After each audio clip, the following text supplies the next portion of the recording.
friends, and welcome to the Imago Nutrition Podcast. My name is Mark, along with Danielle, and this is the podcast where we answer your questions and give practical nutrition strategies to help you and your family flourish. And as you may know, there are a lot of tools out there related to nutrition, tracking your food, investigating food. And if we're being honest, it can be confusing as to which are helpful and maybe which are more hurtful than you think, if that's the spectrum upon which we could or should judge. And so today we're going to take a look at an app that you may or may not have heard of, but this question came in from Steve. And so Steve had asked us, how do you feel about the Yuka app? I'm assuming it's Yuka, Yuka. And he says, is it too close to categorizing food as healthy and unhealthy? So before we get into that, it's going to be an interesting conversation. We're going to learn a lot, particularly from Danielle on this, as she did a deep dive into this technology. But Danielle, y'all survived 4 tornadoes, was it? We're recording this on a Saturday. Y'all survived. You slept in your basement. You survived tornadoes, but now you have a flooded basement. Tell us about all the joyful things you're dealing with up there in St. Louis. We definitely got pounded with a storm, but it was not necessarily tornadic where I live down here in Nashville, Tennessee. So how are you doing? Thanks for making it to the podcast despite apparently the chaos. How are you guys doing up there? We are good. We are good. I'm not, I don't pay attention to the weather, so it wasn't an accurate description, but I thought they said something about 4 different spots of tornado, at least 1 confirmed touchdown or, Yeah. But yes, we spent the night in the basement, family sleepover. So lots of good sleep. Well, you guys have one of those awesome Midwest, like fully furnished game room, laundry room, like couches and chairs. You know, I'm down in the South. Our basements are not nearly as prevalent down here unless you live on a hill or something like that. Gotcha. So we just have our crawl space. So we huddle into our laundry room, or I should say my wife and kids huddle into the laundry room. I'm usually out on the front lawn staring at the sky. I'm like, I want to see one, like a classic white suburban male, just out there looking for tornadoes. So, well, glad you guys are okay. Of course, hopefully the basement recovers quickly. I know that's not a fun way to spend a weekend, but but one way to spend the weekend is on a podcast with me. So let's jump into this. I'll give us just kind of a flyby of the app, just for those that haven't experienced the app, which, by the way, I had not either. So once we got this question, you and I both downloaded it and dug into it. So what I'll do is I'll just kind of ramp us into the app. I'll just kind of use the exact language that the app uses to onboard users so that you hear directly from the app the way that they're positioning their app. It's not going to be us framing how they do it. We're going to let them say what they are, what they do. But then we're going to give you some insights from digging around in the app and scanning food and taking a look at that sort of thing. So speaking of scanning food, so it is Yuka. They call themselves in the App Store, at least in the Apple App Store, it said that they are a food and cosmetic scanner. It's basically a barcode scanner. I was under the impression, because I've seen apps that can actually scan food. So when it said cosmetic scanner, I was actually anticipating that I would be able to scan an apple, right? When I did my studies at Stanford years ago, they had an app that we were kind of beta testing, and it was just not accurate, years and years ago. Maybe AI is going to change this, but it was just wildly inaccurate. But it was more of what I consider an actual cosmetic scanner. This really is just a barcode scanner. So once you get through that understanding, the app says, check what's in your products. That's kind of like their tagline. I know we'll get into this, Danielle. Already I had a little bit of a red flag go up, sort of like, ooh, check what's in your products. Like it's this, ooh, there's something in there. And I just think that's a part of our culture these days. So, but again, not huge. Okay, I'm going to check what's in my products. Is there pros and cons to that? Is this useful? Is it not? And then the onboarding series, the app takes you through an onboarding. So it starts with a welcome, says Yuka is a completely independent app, okay, that helps you choose the right products, it says. Okay, so that's kind of interesting language. The next screen, it says product analysis. Yuka scans products and assesses their health benefits. I don't think it does that, right? So I don't think it does that. Because, we'll get into it. But if I'm a soccer player about ready to play a 90-minute game, it's not telling me how some high sugar product could be exactly what I need. for the health benefits of playing 90 minutes of soccer. Okay, I'm already off on a tangent. So the product analysis is interesting in how they frame that it scans products and assesses their health benefits. Not really. Then it says recommendations. Yuka recommends healthier alternatives. I was intrigued by that. We'll talk about that. And then the last one is Yuka scans the barcodes of your products to analyze them. Okay. So you get past that welcome series, you come into the app, and yes, it's basically a barcode scanner. I walked over to the pantry, I scanned, 12 foods or something like that. I just started scanning. And it basically rates them from poor to excellent on a scale of 1 to 100. We'll talk a little bit more about that. Okay. After you score, or after you get a score, after you scan a food, you can go down to, there's an options section at the bottom, and you can tap on scoring method, and they kind of lay out and articulate sort of their version of how they're scoring food. So they try to be a little transparent with that, though, as you'll see, I don't know if it's necessarily the most trustworthy scoring method, and Danielle's going to do a great job kind of talking through that. So with that, Danielle, you did, I think, a far better job of really getting into the nitty gritty. I have some kind of higher level thoughts that I might sprinkle in along the way if you can stand another tangent from me. But walk us through kind of your methodology, how you got into the app, how you started using it, so that we can, ultimately let Steve know how we feel about this app. Yeah. I scanned it I downloaded it a while ago because my friend was talking about, like, I think this is where the cosmetic came in, is like laundry detergent, non-food items. Maybe that's why they use the word cosmetic. I don't know. Oh, I totally didn't even think about that. I'm just such a nutrition guy. I thought cosmetic scanner would have been like the cosmetics of the food. That's hilarious. All right. That is funny. If we had an editor, I would edit that out to not make myself look like an idiot at the top of the podcast. We're just going to run with it. I can look like an idiot. It's totally fine. No, it's totally fine. But that's when I downloaded it a while ago, just to see what's in my lotion or my laundry detergent, soap, and mildly helpful for that. But anyway, we're talking about food today. The icon on the app is a carrot. So in my defense, I'm thinking this is a dang nutrition app, right? So I didn't realize we're going to pair food, and makeup. Okay. Yes. But now I'm just being the classic guy that stands out and watches for tornadoes. So anyway, I'll just kind of sprinkle in some positive and negative as we go. But first thing, I scan tortillas. I'm personally on a search for a new favorite tortilla. So I scanned like a white flour tortilla and a whole wheat flour, and both of them were poor and bad. Okay. And so right away, when you think of a whole wheat tortilla, what are you going to get? You're going to get fiber.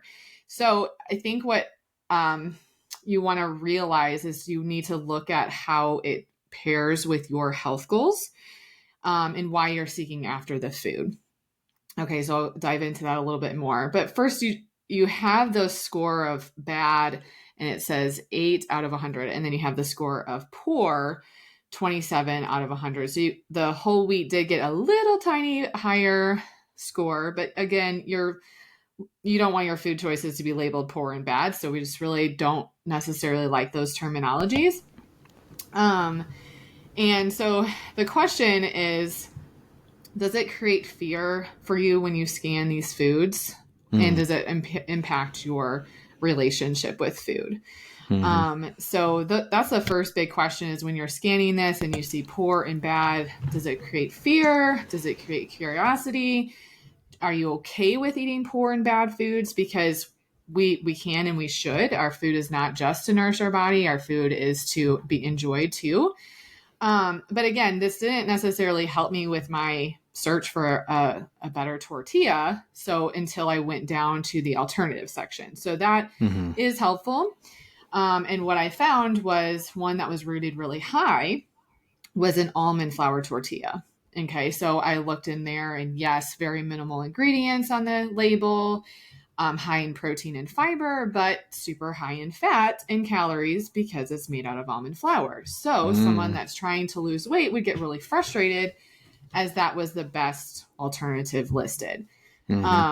So the summing up this point is really to look at the qualities listed under the food instead of the score and the language of poor and bad and things like that. So that was my first point. That's awesome. I mean, in my notes, because I'm a little bombastic, I wrote, reject the app's core philosophy that you need to know if your food is good, poor, excellent, right? Again, food that might be considered poor might be incredibly helpful before I go play a soccer game, right? Mm-hmm. So it depends on the context. But as you're saying, once you get sort of past that premise of like, okay, they're doing that thing and I reject that, okay, that's okay. It doesn't mean there aren't some vestiges within this app that could be of utility. You're just looking for utility. You're not looking for this thing to tell you what to think about food. You're Mm-hmm. using it perhaps to investigate some of the foods, maybe look at some alternatives. But even like you said, like, is that tortilla available for you locally? Is it more Right. expensive? Right. All that sort of stuff. So like food accessibility and all that sort of stuff comes into play as well, let alone the calories, right? So people are like, oh, this Mm-hmm. one's healthy, but quote unquote, eating healthy doesn't necessarily help you lose weight. And almost 75% of Americans are losing or are overweight. So like, everyone switching to that tortilla probably isn't going to solve much, So Mm-hmm. yeah, all these other considerations swirl, but that's kind of what I had is that there is some helpful utility as you're going to go more into. But so long as we say at the top of this investigation, like, okay, that's what they're doing with language. I don't subscribe to that. That's fine. You can still get into it if you want to, and Mm-hmm. learn a bit about food, which is always, kind of the point. So, Yeah, yeah. Yeah, speaking of learning about food, it does help you learn about definitions. For example, what does it take for a product to be considered low in saturated fat? Well, it mm, shows you. A food that is low in saturated fat is 1 gram or less per serving. yeah. So so that's a nice benefit. And I should say too, so like, we do nutrition coaching and counseling for a living, right? So that's a helpful connector, right? So you may hear like someone like us or us say, hey, we want to keep our saturated fat relatively low. I mean, I think the general recommendation is less than 10% of your daily calories, right? So like there's many reasons why we want to do it. So it can be helpful when you connect it to that advice. It can be a practical utility for investigating those principles. But of course, you have to understand the principles before you could use it to actually implement in your practice. So if there's a 3 Ps, I'd say, one, reject the core philosophy. Two, understand principles. And then you could possibly use this app to like look at practices, if that makes sense. Yeah. So my next point is I think I mentioned a little bit. It can help your relationship with food, and I have one example for that. Mm-hmm. So I had a client say, "Yeah, I don't eat a lot of nuts because they're high in fat and calories." Uh, That is very true. They are high in fat and calories, but they're from the plant, so they're really good for your heart. mm-hmm. And so when you think about that, if you see that your nuts are rated high, then that might help you get okay and more comfortable with eating Yeah. nuts or similar food. It could be avocado or what have you. So it could have that effect. Depends on the person. So if you're someone that aims for perfection, this is not a good app for you That's because fascinating.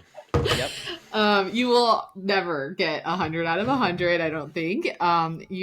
This is an interesting thing about how their rating system works. We try to dive into why they did this, and we can figure it out. So let me give you two unprocessed foods. So nuts, unsalted nuts, and raisins. Okay, raisins are one of the dried fruits that don't have any added sugar. Okay.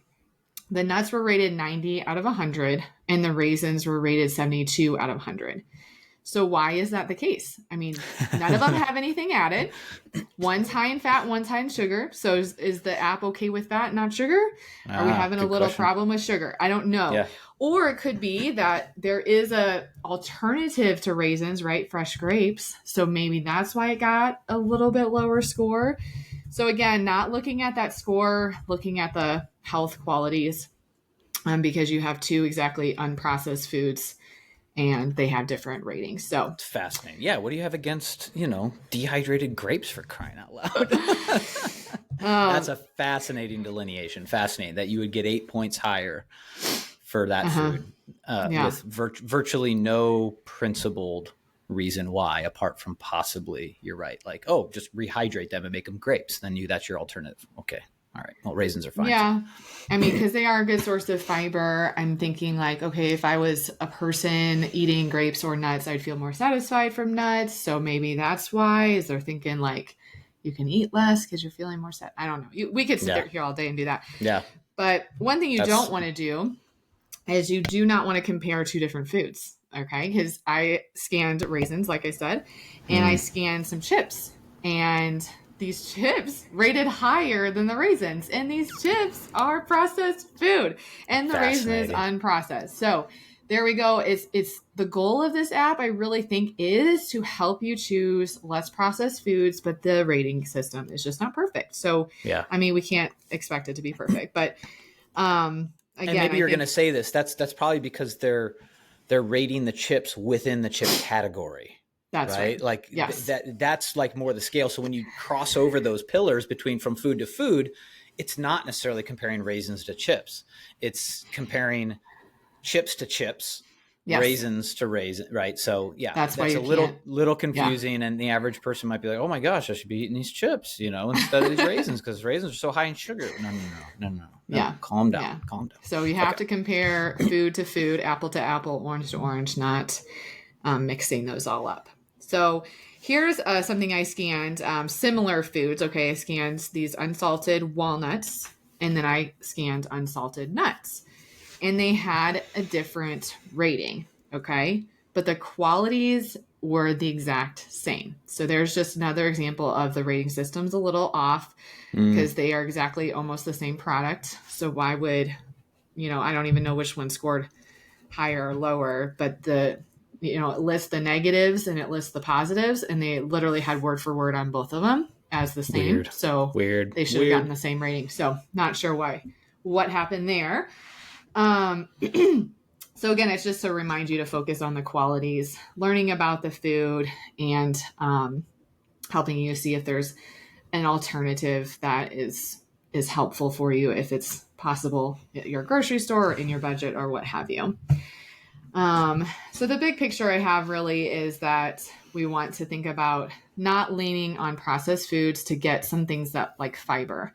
Like Hmm. some tortillas, what I struggle with is they're just loading it with fiber, and I'm like, that is helpful, yes, but we need to get our fiber from fruits and veggies and all those nuts and seeds and whole grains and all the things, and Hmm. not tortilla. So I have definitely started telling my clients, if it says higher than 10 grams of fiber, put it back. Because we really need to get the fiber from the fruits and veggies, and like I just said. Yeah, and So the same point on supplements too. People are like, "Oh, I've just learned that fiber is important. Like, which sup do you recommend?" I'm like, fruits and vegetables. That's yes, what I recommend. Whole grains. Like, but what supplement? No, you should be asking what food." yes, So, yes. yeah, So you that's get the whole fascinating. nutrition package, right? Yep. And then the second point is, does it create harm or fear with your relationship with food, or does it allow you to still enjoy those foods and just help you find some alternatives? Yeah, because I'll tell But you, key yeah, lime pie does not rank high, but it's my favorite freaking food on the planet. So I'm yes, gonna keep eating key lime pie, Yuka, no matter what mm, you say. right, Now, do I eat half a key lime pie every single day? No, of course not. Do I have key lime pie every once in a while? Of course I do. And yes, that's kind of the lens through which you have to, look at yeah. some of these apps. Well, before we end, I want to say one more thing. They do have you the ability to learn about the additives. Okay, so I often hear people Mm. say, "I can't pronounce this additive; it must be no good." Well, that's what I like about this app is you can click on the additive and learn more about it. And then you can click even further on more info on whichever additive you choose, and you can see scientific sources. You can learn what specifically is the additive. So I and think it's and really helpful. Yeah. on the scientific, like Yes. we didn't necessarily see strong scientific evidence, right? Like there's a hierarchy of scientific evidence. Talk to me about that. When you dug in, did you see that they That's what were I was going to basing say. this? Oh, okay, Yeah. sorry, I jumped ahead. Yeah, No. they're not necessarily using the strongest scientific evidence in some of these things. No. So when you click on the additives, it will say high, it has 2 high, 3 moderate, 3 limited, and 1 risk free. Okay. So then if you click on, more on the additives, then I'll click on the high risk one. So monocalcium phosphate. It'll tell you exactly what that is. It has phosphorus in it. Phosphorus is in your food. Okay. And so it's Right. just saying that this is a high risk because it could exceed recommendations. Well, it doesn't mean it is going to exceed recommendations by you eating this food. It depends on Mm. all the other food in your diet contributing to the phosphorus intake. But then again, when you hit the scientific sources, you can click on each of these links and you can see what level of evidence it is. And when I clicked on this one example, again, I didn't click on all of them, but there was no high risk, high level of evidence to support this high risk additive. So that is something really awesome. You can find out pretty quickly, right? Like I didn't have to do a Google search. I just clicked two times and found that, okay, this isn't showing me high level of evidence to make this a high risk additive. So I think it's not a perfect system, but I really think you can still learn a lot and develop your relationship with food. So I guess that's pretty much all I had about it. Yeah, I think there's some interesting utilities within it, but you still have to look, you have to work through those with not like a critical eye, but with an informed eye. And so that's ultimately one of the biggest issues, is that people just don't know what to believe anymore. So, one of the things that we work on is not telling people what to think about food, but teaching them how to think about food. Right. And so sometimes the utilities within an app like this can cause people to think a certain way about food, as opposed to helping you understand how to think about food in context. Now, we know that that can be relatively complicated at times. That's why folks like us do this for a living and are here to help. If we can help you in any way, please reach out. We'd love to help you wade through these waters and give you some clarity. I mean, I think that's one of the highest things that we bring our clients is clarity, focus, freedom, all that sort of stuff, enjoyment, understanding food is both for pleasure and for purpose. This is an app that seems to be like food is only about purpose. Right? You need to dig in and get in. Oh my gosh, it's not a good purpose. Go find one better. Well, sometimes there's food is for pleasure, right? And that's okay. And then, on the additive stuff, you start getting into the scientific literature. You're like, oh my gosh, there's studies. Well, yeah, but there's a study for basically anything. We have to take a look at the weight of study over time. Is it in vitro? Is it animal? Is it in humans? Is it a meta-analysis?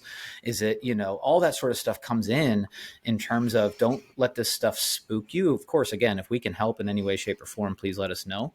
That's the big liability with these apps. So there could be some interesting utility. I would say this is my summation. I'm not speaking for you, Danielle. I would say reject the core philosophy, investigate some of the interesting utilities, but then at the end of the day, look at it through the lens of holistic, contextual human experience, not just a rating system on an app. That's my final thoughts. But Danielle, what are kind of yours? And in response to Steve for, well, how do you feel about it? He's like, all right, well, you guys have been talking about it for 23 minutes now. So at the end of the day, should I use it or not? Because Mark doesn't seem to want to give me an answer. Yeah. I mean, at the end of the day, I would download it temporarily, just to look around and learn about food a little bit. But you also can learn about food in other ways. So I wouldn't say it's necessary, especially if you feel like you have a weak relationship with food. You're not super strong on balancing the pleasure and purpose, and you feel like you're leaning towards more of the purpose, and like, I really want to choose foods that are good for my body. Well, that's an excellent thing, right? Amazing. But we still need to have, a good relationship with no guilt in those foods that aren't rated totally high. So, I think there's a lot you can learn, but the system is not perfect, and there might be not a system that's perfect. So, yeah. And again, I know we beat this horse, often for good reason. But if you're looking for sort of a lens through which to view your food choices, we teach something we call the 4 pillars of nutrition. Is it a perfect system? No. Do we rate food good to bad? No. Are there nuanced considerations within each one of these things that I'm about to say? Yes, of course. Does it depend on your individual goal, context, and accessibility to these foods? Of course. But at the end of the day, what we preach is that you want to be eating predominantly. Now, people are like, what does predominantly mean? Is it 85%? Is it 90%? Is that 90% of the food items or 90% of my calories? Like, take a step back. Are you eating consistently more and more predominantly 4 pillars? Number 1, lean meat, seafood, and dairy. Yes, there's conversations we could go into. We could spend an hour on each one of these. 2, fruits and veggies, more of those, because every study ever done for all of time, it says the more you eat of those, the healthier you live and the longer you live. Number 3, whole grains. Number 4, nuts and seeds. So at the end of the day, those 4 pillars doesn't include key lime pie, and I eat key lime pie.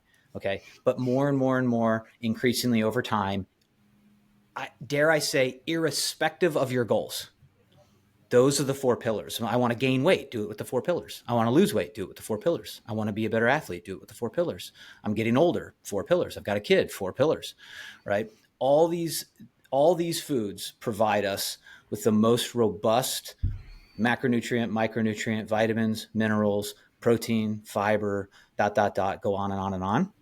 So we teach a quote unquote system or a framework of the 4 pillars. So again, lean meat, seafood and dairy, fruits and veggies, whole grains, nuts or seeds. That dog will hunt. No matter where you go, that dog will hunt. App or no app. Maybe we should do a 4 pillars app. I don't know. We'll figure it out.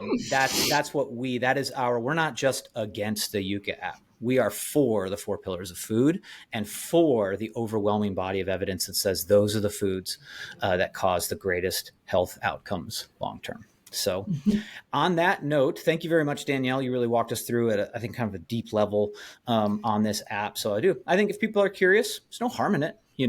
Just be mindful of the considerations that we discussed.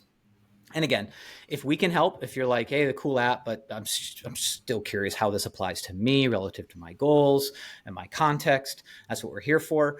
So if we can help in any way, please don't hesitate to contact us. You can head over to our website at Imago Nutrition. That's IMAGO nutrition.com. And you can you can clack or click contact us and we'll shoot you a note right back. If this has been helpful, please subscribe. We'd love for you to be notified of upcoming episodes. Drop us a review. Let us know how we're doing and share it with a friend. And if you're on social media, you can follow us at Imago Nutrition. That's IMAGO Nutrition across all major social media platforms. And as always, we'd like to thank Happy Pill for our theme song, Think About Food. Talk to you next time.